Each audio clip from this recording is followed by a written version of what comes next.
Nama saya Indra Trianto, BP 181086 2018, mahasiswa Ilmu Komunikasi FISIP Universitas Andalas. Pada kesempatan kali ini saya akan memberikan tips-tips bagaimana caranya agar melobi dan bernegosiasi yang efektif dan lancar.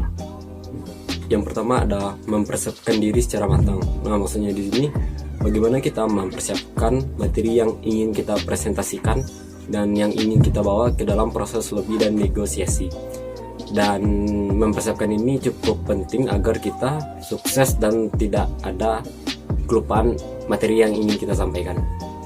Yang kedua ada langsung ke pokok persoalan. Nah, maksudnya di sini bagaimana kita langsung to the point aja.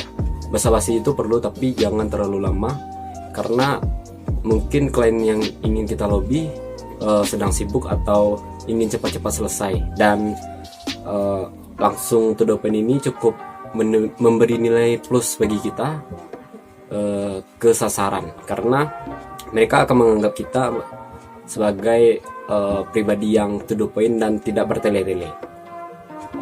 Yang ketiga adalah menjadi pendengar yang baik. Maksudnya di sini bagaimana kita mendengarkan lawan bicara kita.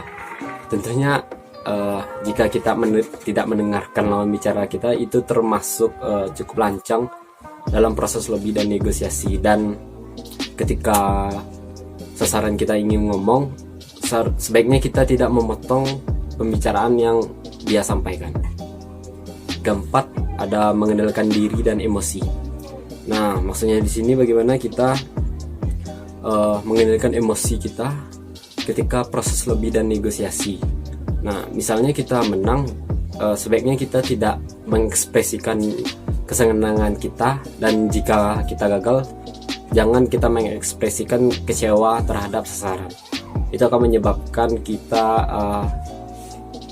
memberi nilai minus terhadap kita oleh sasaran.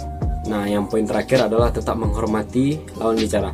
Ini cukup penting karena ketika kita melakukan interaksi dengan sasaran, kita harus menghormatinya sebagai orang yang dihormati lah pokoknya. Dan itu cukup penting dalam proses lobby dan negosiasi.